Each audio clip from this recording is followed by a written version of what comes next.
The morning sun cast long shadows across the wheat fields of New Haven Colony as Lisa Carter walked the dirt path toward the main settlement. She had been the colony administrator for 8 years now, and every morning brought the same peaceful routine. The air smelled of fresh earth and growing crops, mixed with the faint scent of breakfast. Cooking in the distant houses, Lisa stopped at the edge of the fields and looked out over the golden waves of grain. 15 years ago, this planet had been nothing but rock and dust. Now it was home to 50,000 people who had built something beautiful from nothing. The terraforming machines hummed quietly in the distance, still working to make the air a little cleaner and the soil a little richer each day. Another perfect morning, she said to herself, then continued walking toward town. The main settlement of New Haven looked like any small farming community back on Earth, simple houses lined clean streets with small gardens and children's toys scattered in the yards. The town center had a school, a medical clinic, a general store, and a few restaurants. Nothing fancy, but everything the colonists needed to live good lives. Lisa's first stop was always the engineering office, where Paul Rodriguez would be drinking his morning coffee and checking the overnight reports from the automated systems. Paul kept everything running smoothly: the water pumps, the power grid, the communication arrays, and the hundreds of machines that made life possible on this frontier world. "Good morning, Paul," Lisa said as she entered the small office. "How did we do last night?" Paul looked up from his computer screen and smiled. "All green across the board. The new mining operation is ahead of schedule, and the atmospheric processors are working perfectly. We should reach full Earth-normal air quality in about 6 months." Lisa nodded and poured herself a cup of coffee from the pot Paul always kept ready. "Any word from the cargo ship that was supposed to arrive yesterday?" Captain Williams sent a message this morning. "They had some engine trouble but should be here by evening. Nothing serious, just delayed by about 12 hours. This was the kind of problem that counted as major news on New Haven. A late cargo ship meant some people might have to wait an extra day. For new tools or luxury items from Earth, it was a far cry from the complex disasters that could happen on more developed worlds. After checking in with Paul, Lisa walked across the square to the medical clinic. Dr. Margaret Wells was just finishing her morning rounds, visiting the handful of patients who were staying overnight. Most of her work involved treating minor injuries from farm accidents and helping with routine medical care. "Morning, Doc," Lisa said. "How's Mrs. Patterson doing?" "Much better. Her broken arm is healing nicely and she should be able to go home tomorrow. Other than that, just the usual checkups and minor complaints. Mr. Henderson thinks he's coming down with something, but I suspect it's just an excuse to avoid helping his wife plant their new vegetable garden." Lisa laughed. The biggest medical emergency they had faced in the past year was when Tony Blake fell off his tractor and broke his leg. Even that had been more embarrassing than dangerous. Tony Blake ran the agricultural operations for the colony. He was a big man with sun-darkened skin and calloused hands who knew everything there was to know about growing crops on frontier worlds. Lisa found him in the main barn, checking on the cattle that provided meat and dairy products for the settlement. "Tony, how are the new calves doing?" she asked. "Growing like weeds," Tony replied, scratching behind the ears of a young bull. "We should have more milk than we know what to do with by next month. I'm thinking we might want to start making cheese, too. Trade with the other colonies." The idea of New Haven becoming known for its cheese made Lisa smile. When she had first agreed to become colony administrator, she had imagined dealing with serious problems like equipment failures or resource shortages. Instead, her biggest decisions usually involve things like whether to build a new playground or which crops to plant in the expanded fields. As the day continued, Lisa made her usual rounds through the settlement. She visited the school where retired Army Colonel Frank Davis taught mathematics to a classroom full of eager children. She stopped by the spaceport, where former Navy Commander Helen Scott managed the small fleet of cargo shuttles and personal aircraft that connected New Haven to the rest of human space. She checked in with Jake Morrison, who ran the colony's security force. Jake was a quiet man who had served as a Marine captain before retiring to New Haven. His job mainly involved settling disputes between neighbors and making sure the automated defense systems around the settlement stayed in good working order. Anything exciting happening in the security world? Lisa asked him. Jake looked up from the duty roster he was updating. Jim Parker's dog got loose again and scared the Johnson family's chickens. I had to mediate a heated discussion about proper pet containment procedures. Sounds like you handled it with your usual diplomatic skill. I suggested that Jim build a better fence and offered to help him do it this weekend. Problem solved with minimal bloodshed. This was about as serious as security problems got on New Haven. The colonists were generally peaceful people who had chosen this quiet life specifically to get away from the conflicts and complications of the more developed worlds. As evening approached, Lisa returned to her office to complete the daily reports that would be transmitted to Earth and the other human colonies. Production numbers, population statistics, equipment status, and a general summary of life on New Haven. The reports were usually boring, filled with small increases in crop yields and minor improvements to the settlement's infrastructure. She was just finishing when Paul Rodriguez knocked on her door. Lisa, I'm getting some odd readings from the long-range sensors. Looks like ships dropping out of hyperspace at the edge of the system, Lisa frowned. The cargo ship? No, Captain Williams is still 6 hours out. These are bigger signatures. Much bigger. Lisa followed Paul to the communication center, where the duty officer was trying to make sense of the sensor data. The screen showed 3 large objects that had appeared near the outer planets of the New Haven system. They're not responding to our standard greetings, the duty officer reported, and they're not using any of the standard identification codes. Lisa felt a cold knot forming in her stomach. In 15 years, New Haven had never received unannounced visitors. All cargo ships, passenger vessels, and official inspections were scheduled weeks in advance. The outer rim of human space was generally peaceful, but that didn't mean it was completely safe. Keep trying to contact them, she told the duty officer. Use all the standard frequencies and protocols. Maybe they're just lost or having communication problems, but even as she said the words, Lisa knew something was wrong. The ships were too large to be simple cargo vessels, and their formation was too precise to be accidental. They were moving through the system with purpose, heading directly toward New Haven. Over the next few hours, the unknown ships continued their approach. They ignored all attempts at communication and showed no signs of engine trouble or navigation errors. By midnight, it was clear that New Haven was about to receive its first uninvited guests. Lisa called an emergency meeting of the colony's leadership council. Paul Rodriguez arrived with detailed sensor readings. Dr. Wells came directly from the clinic, still wearing her medical coat.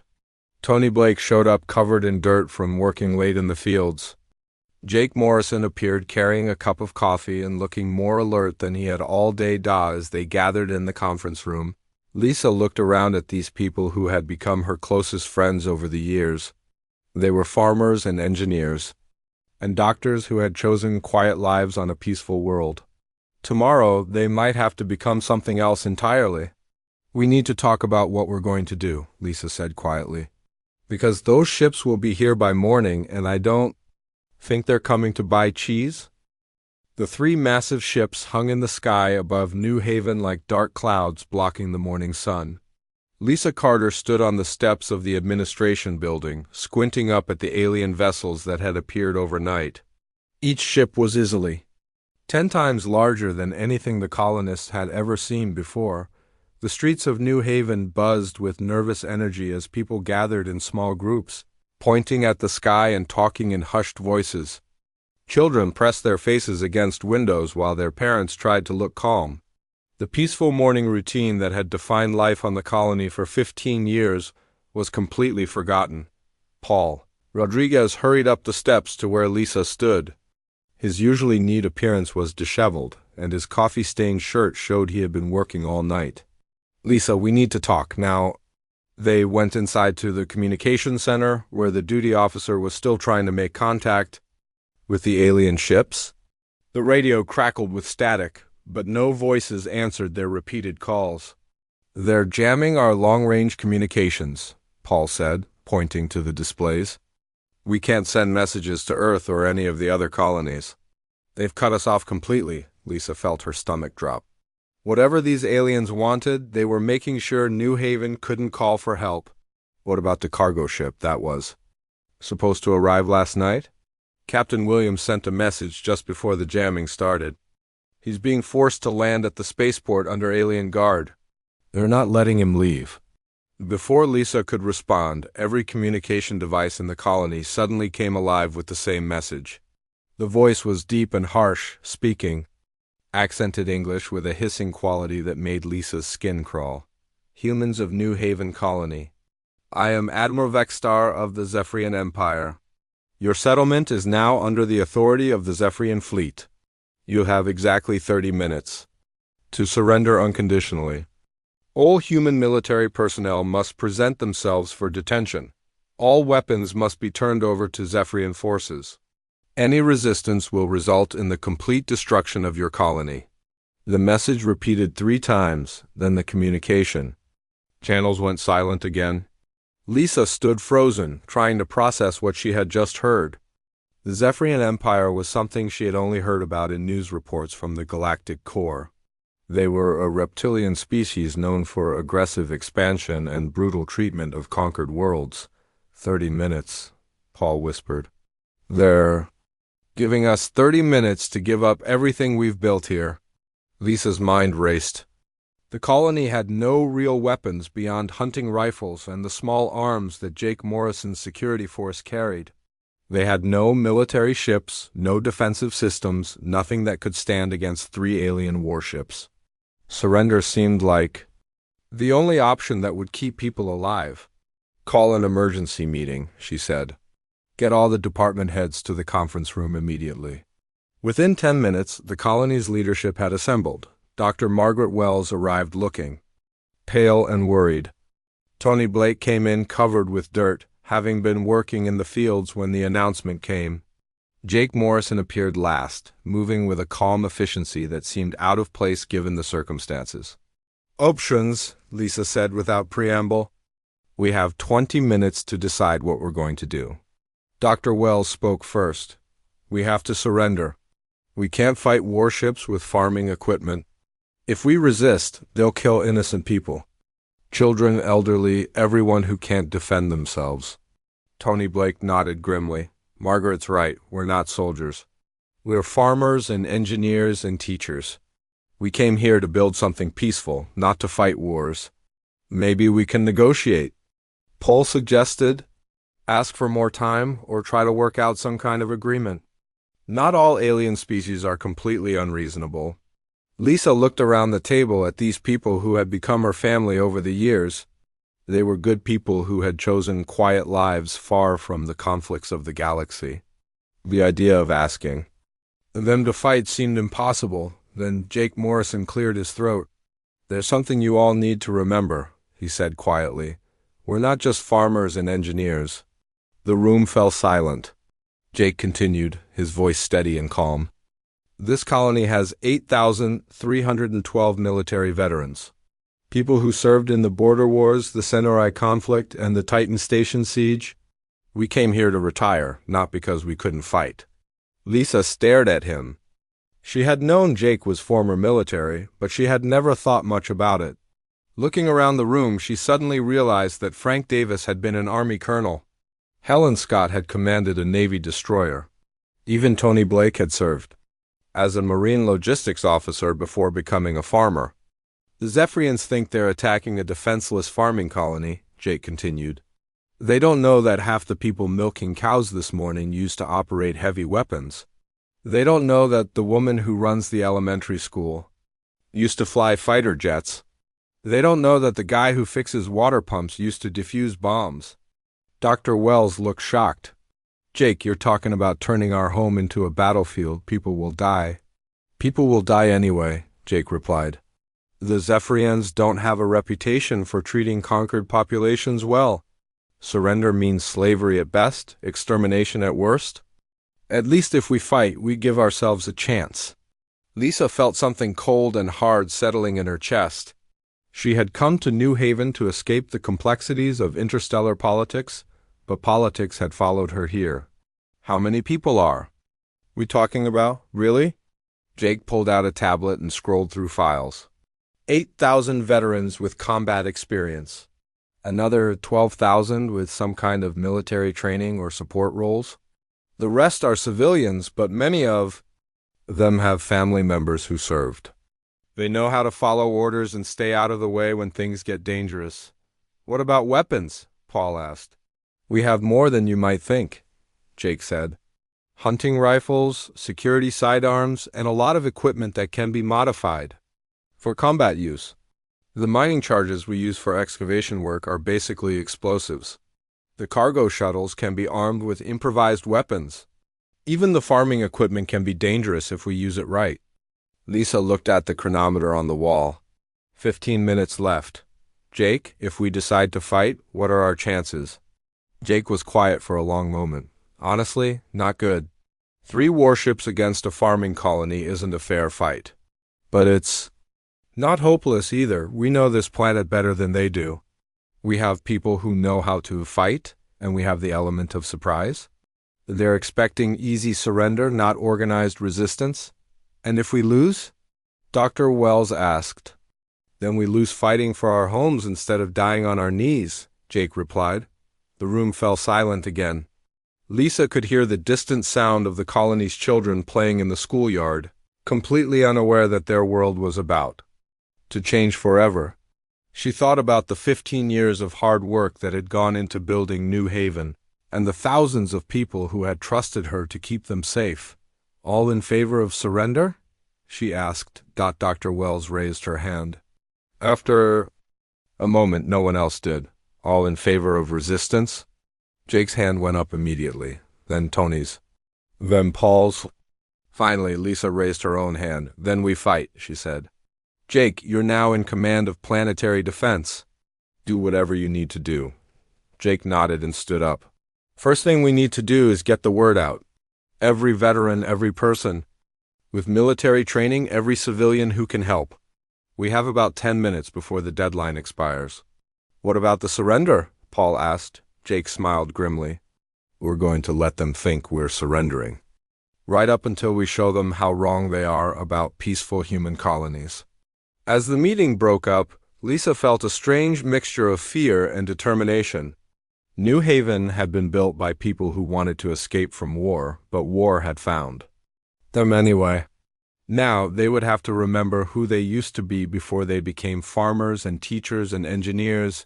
Outside, the alien ships continued their silent watch, waiting for the surrender that would never come. The transformation of New Haven began the moment Jake Morrison's voice crackled over the colony's communication system. His words were simple and direct, but they carried the weight of years of military experience. All veterans report to your sector commanders immediately. All civilians, secure your families and prepare for emergency protocols. This is not a drill.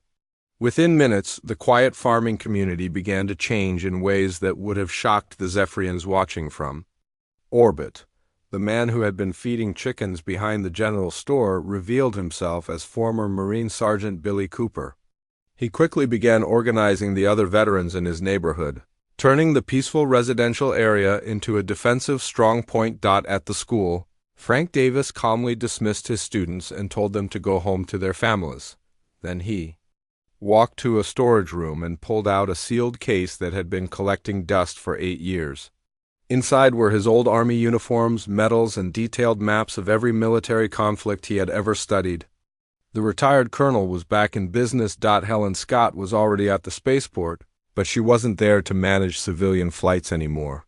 She moved through the small fleet of cargo shuttles with the practiced eye of someone who had once commanded a Navy destroyer. Each civilian vessel was being evaluated for its potential as a weapons platform.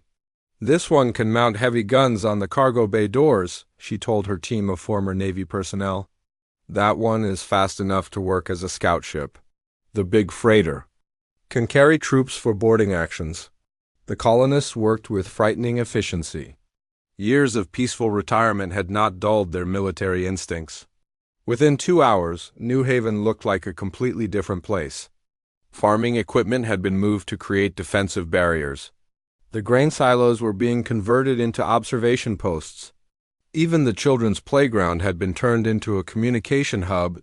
Tony Blake stood in the middle of his wheat field. But he wasn't thinking about crops anymore. He was remembering his time as a marine logistics officer, planning supply lines and equipment movements. The combine harvesters that had been gathering grain that morning were now being fitted with armor plating and weapons mounts. These machines were built to cut through tough plant material, he explained to a group of former soldiers. With a few modifications, they can cut through a lot more than wheat. The mining equipment presented even more interesting possibilities. The drilling rigs that had been used to dig wells and foundations were powerful enough to punch holes through armored vehicles. The explosive charges meant for breaking up rock could be reconfigured into improvised bombs and missiles. Dr. Margaret Wells found herself in an impossible position. Her medical training told her to save lives, but she also understood that her people were fighting for their survival. She began setting up emergency medical stations throughout the colony, preparing for the casualties that would surely come. "I still think this is madness," she told Lisa Carter as they worked together. "To stock one of the medical stations. We're going to get people killed fighting an enemy we can't possibly defeat." Lisa looked up from the medical supplies she was organizing. Maybe, but Jake was right about one thing. The Zephyrians don't have a reputation for mercy. At least, this way we have a chance. The deadline came and went without any response from the colony. Admiral Vextar's voice echoed across New Haven one more time, filled with anger and impatience. "Humans of New Haven, your time has expired. You have chosen to resist the lawful authority of the Zephyrian Empire. We will now demonstrate the consequences of your foolish decision." The first energy beam lanced down from the laid Zephyrian ship, striking the edge of the main settlement. The blast demolished a storage building and sent a pillar of smoke and fire into the sky. It was meant to be a warning shot, a demonstration of the aliens' overwhelming power. Instead, it was the signal the colonists had been waiting for. Helen. Scott's voice came over the radio from the spaceport. "All units, this is Sky Command. The enemy has opened fire. Execute Plan Alpha." The response was immediate and shocking. Hidden weapons positions throughout the colony opened fire simultaneously. The grain silos revealed heavy guns that had been secretly installed in their upper levels. The mining rigs launched their improvised missiles at the alien ships. Even the modified farming equipment began firing at the Zephyrian landing craft that were trying to reach the planet's surface. The aliens had expected to face panicked civilians with hunting rifles. Instead, they found themselves under attack from a coordinated defense system that had been planned and executed by professional soldiers. Jake Morrison commanded the ground forces from a bunker that had been disguised as a water treatment facility. His communications equipment allowed him to coordinate with every defensive position in the colony. The man who had spent the last 8 years mediating disputes between neighbors was now directing a military operation with the skill of the Marine captain he had once been. "Sector 7, you have landing craft approaching from the southwest. Give them a warm welcome." "Roger that, Command." "Sector 7 is ready." The Zephyrian landing craft that tried to reach Sector 7 found themselves flying into a trap. The colonists had turned their irrigation ditches into defensive trenches, complete with hidden gun positions and explosive surprises. The aliens, who managed to land, discovered that the humans they were fighting knew every inch of the terrain. More importantly, the humans fought differently than any species the Zephyrians had encountered before. They didn't line up in formation or charge directly at their enemies. Instead, they used small groups that appeared, attacked, and disappeared before the aliens could respond effectively. Former Army Sergeant Lisa Barnes led a team that specialized in hit-and-run attacks. They would strike at a Zephyrian patrol, cause heavy damage, then vanish into the network of underground tunnels that connected the colony's various facilities. By the time the aliens organized a response, the human attackers were already miles away. Planning their next strike, the modified farming equipment proved to be devastatingly effective. The combine harvesters, now armored and armed, moved through the battlefield like mobile fortresses. Their original cutting mechanisms had been converted into weapons that could slice through Zephyrian armor with ease. One of the most successful modifications was the grain elevator system. The colonists had turned it into a massive weapon that could launch projectiles at incredible speeds. The Zephyrians had never seen anything like it, and their intelligence reports contained no information about human agricultural equipment being used as artillery. Admiral Vexstar watched the battle from his command ship with growing disbelief. His ground forces were being systematically destroyed by what his intelligence reports had described as defenseless farmers. The humans were using tactics and equipment that made no sense according to everything the Zephyrians knew about human colonies. How are they doing this? He demanded of his intelligence officer. These are supposed to be civilians. Sir, we're receiving reports that the humans are using military-grade coordination and tactics. They appear to have extensive combat experience. That's impossible. Our intelligence clearly stated that this was a peaceful agricultural settlement, with no military presence, but the evidence was undeniable. The humans were not only fighting back, they were winning. Zephyrian casualties were mounting while the colonists seemed to anticipate every move the aliens made. The breakthrough came when Helen Scott's improvised Air Force launched its first major attack. The modified cargo shuttles, now armed with weapons salvaged from the colony's industrial equipment, swept down on the Zephyrian ships like a swarm of angry hornets. The aliens had shields and armor designed to withstand conventional weapons, but the humans weren't using conventional weapons. They were using mining lasers, industrial cutting tools, and improvised explosives that behaved in ways the Zephyrian defenses hadn't been designed to handle. One of the shuttles, piloted by former Navy Lieutenant Karen White, managed to damage the shields of the lead Zephyrian ship. It was only minor damage, but it proved that the alien vessels weren't invulnerable. All units, this is Sky Command, Helen Scott announced over the radio. We've drawn first blood. The enemy can be hurt. Keep up the pressure. The battle raged through the afternoon, with the colonists holding their own against forces that should have overwhelmed them in minutes. The Zephyrians found themselves fighting an enemy that refused to follow the rules of conventional warfare. The sun began to set over New Haven. Admiral Vexstar realized that his easy conquest had turned into something else entirely. He was no longer attacking a defenseless colony. He was fighting a war against an enemy that seemed to know exactly what they were doing. The humans of New Haven had revealed their true nature, and it was nothing like what the Zephyrians had expected. The siege of New Haven had lasted 2 weeks, and Admiral Vexstar was beginning to understand the true meaning of fear. His 3 mighty warships hung in orbit above the human colony, but they were no longer the predators he had imagined them to be. They were trapped. The humans below had turned their peaceful world into a nightmare for the Zephyrian forces. Every landing attempt resulted in heavy casualties. Every bombardment from orbit was answered by increasingly accurate return fire from the surface. The aliens who had expected to crush a defenseless farming settlement were instead locked in a grinding battle of attrition with an enemy that seemed to grow stronger with each passing day. Admiral Vexstar stood on the bridge of his flagship, staring at the tactical displays that showed the dire situation his fleet faced. Red warning. Lights indicated damaged systems throughout his ships. The humans were using weapons that his shields and armor had never been designed to handle. Industrial cutting lasers burned through hull plating like hot knives through butter. Mining charges exploded with devastating force against his ship's weak points. Sir, his intelligence officer reported nervously, we're receiving troubling reports from our reconnaissance drones. The humans appear to be receiving supplies and reinforcements from somewhere. That's impossible, Vexstar snapped. We're jamming all their communications. No ships can reach this system without our knowledge. But even as he spoke, the Admiral knew something was wrong.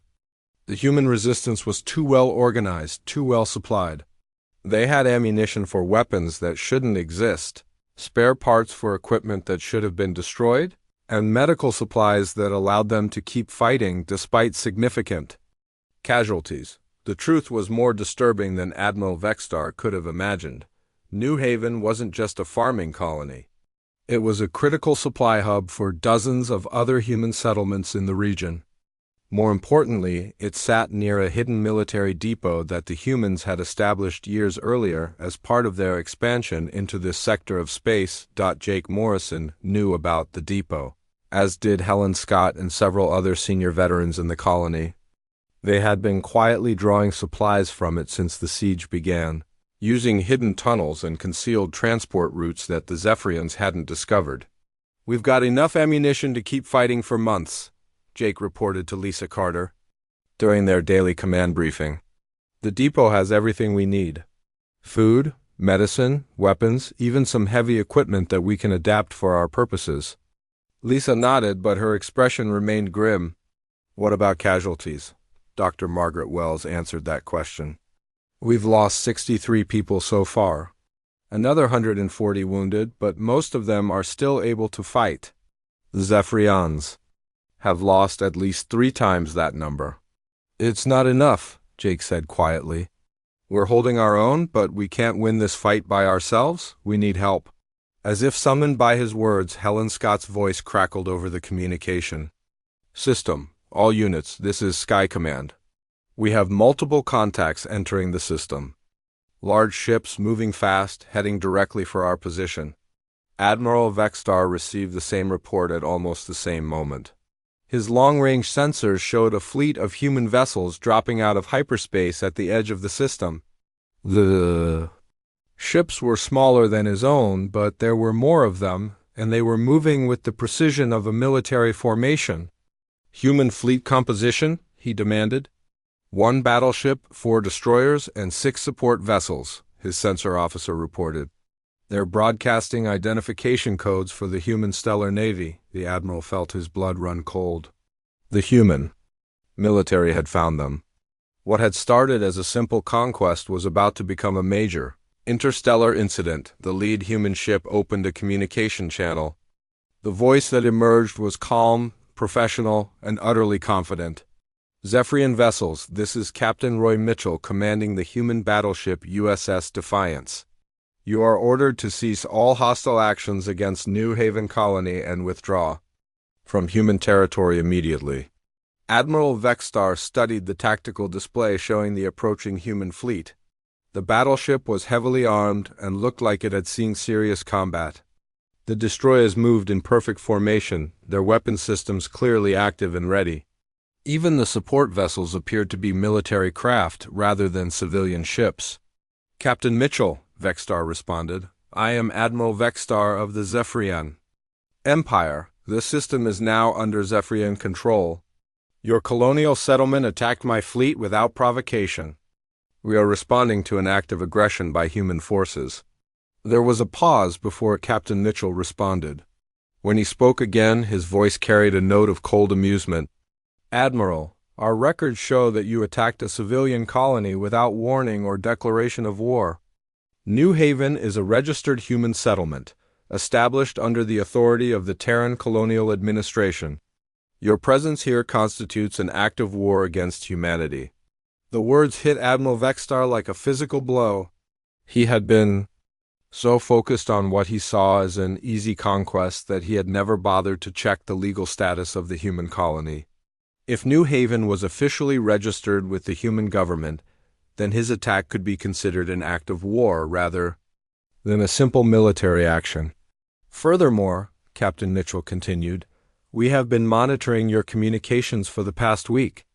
We know about your casualties, your supply situation, and your current tactical position. You are outnumbered, outgunned, and cut off from reinforcement. I suggest you consider surrender." The human fleet took position around the Zephyrian ships, cutting off any possibility of escape.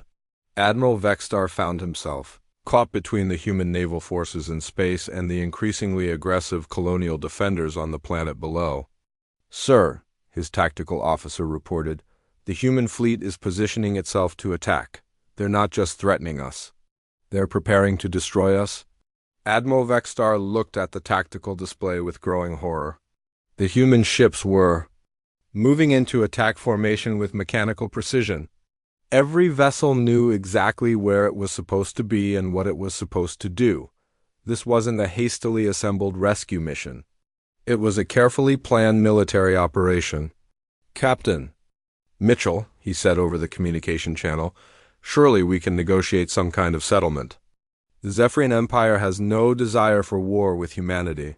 "The time for negotiation was before you attacked our people," Captain Mitchell replied. "However, I am authorized to accept your unconditional surrender.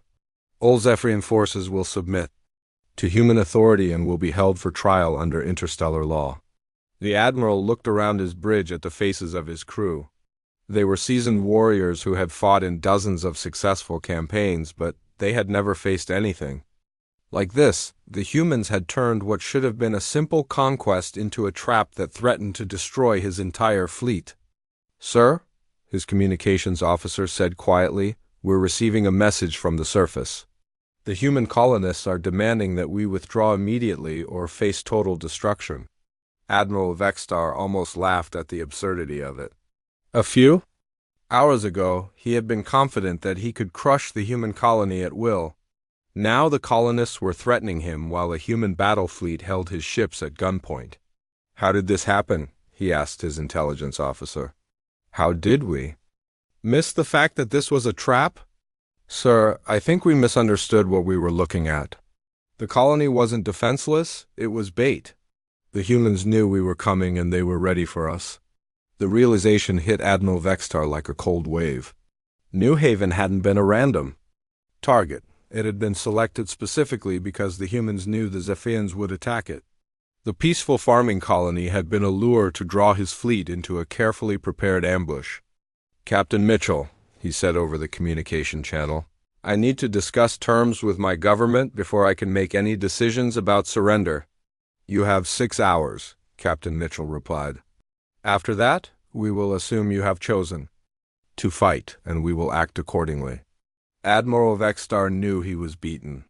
His fleet was trapped, his ground forces were being systematically destroyed, and his government was probably already receiving reports about the disaster he had created. The easy conquest had become a humiliating defeat. On the surface of New Haven, Jake Morrison allowed himself a small smile as he watched the human fleet take position around the alien ships. "Looks like help has arrived," he said to Lisa Carter. "Think they'll surrender?" Lisa asked. Jake looked up at the alien ships hanging in the sky above their ruined colony. "They don't have much choice. Captain Mitchell has them exactly where he wants them." The trap had been sprung, and the Zephyrians were beginning to understand the true cost of underestimating humanity. Admiral Vextar stood on the bridge of his flagship, staring at the chronometer that counted down the final minutes of Captain Mitchell's ultimatum. 6 hours had passed quickly, and the Zephyrian admiral had received no helpful guidance from his government. His superiors were still debating what to do about the disaster he had created. The human fleet remained in perfect formation around his ships, their weapons trained on his vessels with deadly precision. On the planet below, the colonists had used the ceasefire to strengthen their defenses even further. Admiral Vextar could see the smoke rising from New Haven, evidence of the battle that had raged for 2 weeks. "Sir," his tactical officer reported, "the human deadline expires in 30 seconds. What are your orders?" Admiral Vextar looked around his bridge at the faces of his crew.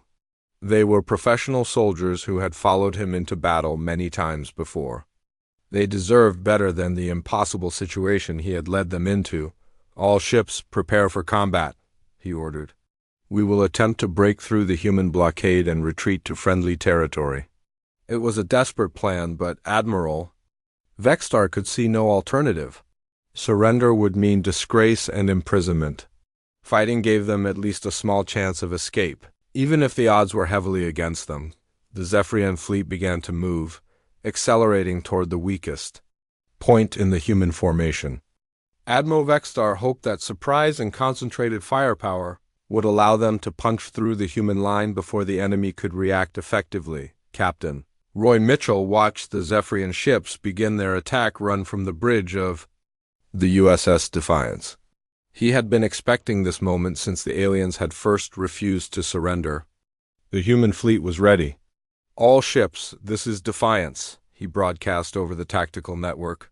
Execute Plan Delta. Show them what happens when you attack human colonies. The human response was immediate and devastating.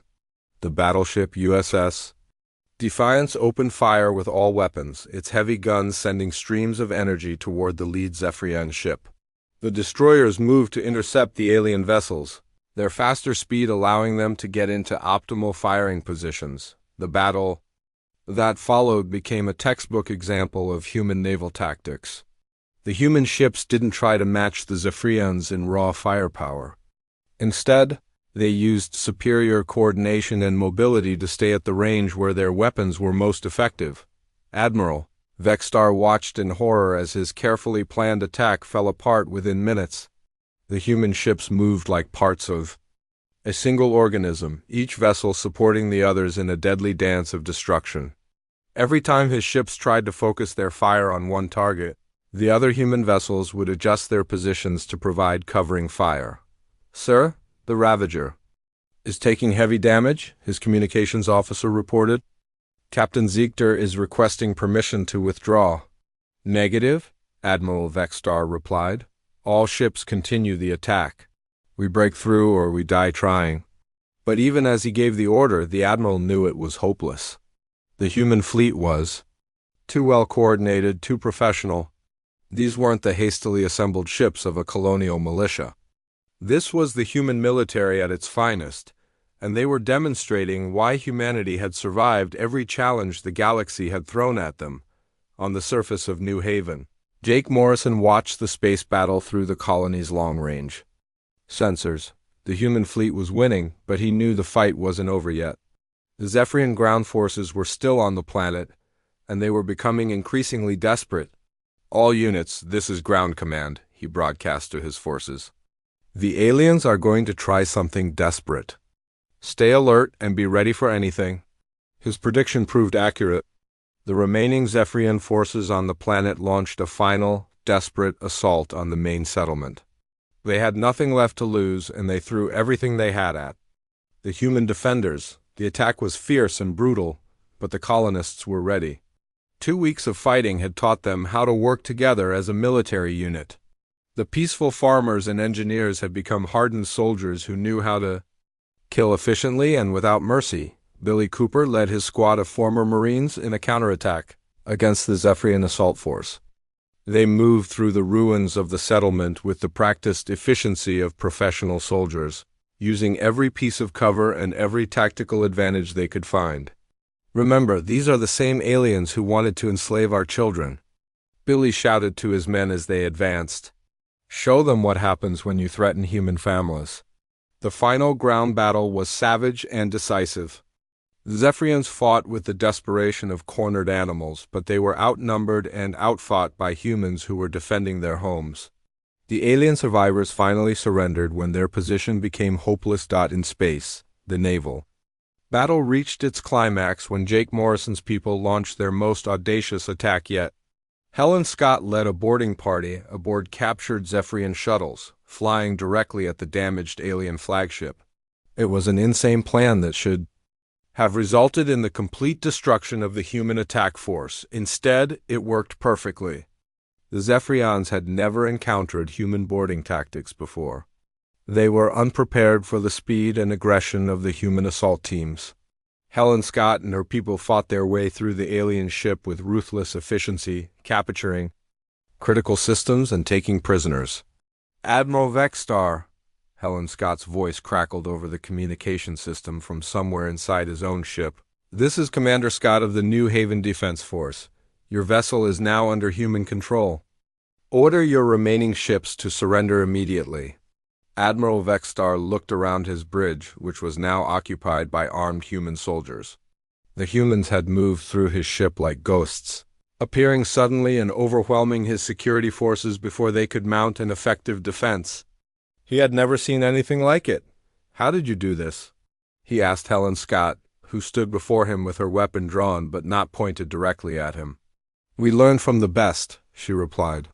20 years of fighting wars taught us how to board enemy ships. We just applied those lessons to your vessel." The admiral looked at his tactical display, which showed his remaining ships surrounded and outgunned by the human fleet. His ground forces had surrendered, his flagship was captured, and his crew was being held at gunpoint by human soldiers. "I surrender," he said quietly. "All Zephyrian forces, cease fire and surrender to human authority." The battle was over. The human fleet had achieved total victory with minimal casualties.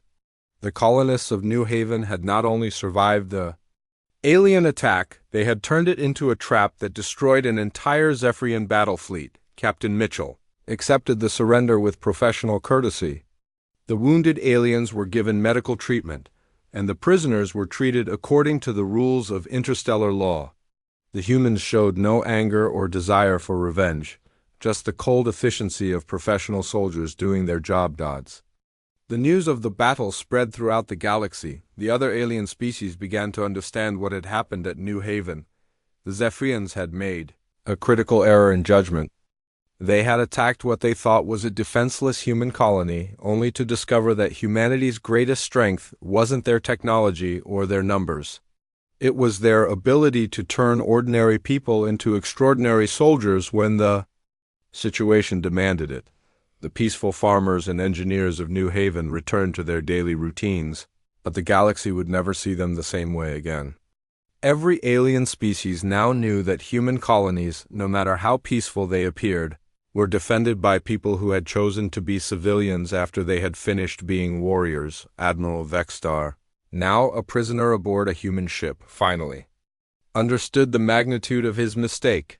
He had attacked a human colony expecting easy victory, but he had instead walked into a trap that had been set by people who understood war better than he ever would. The galaxy's deadliest blunder had been complete, and its consequences would be felt for generations to come.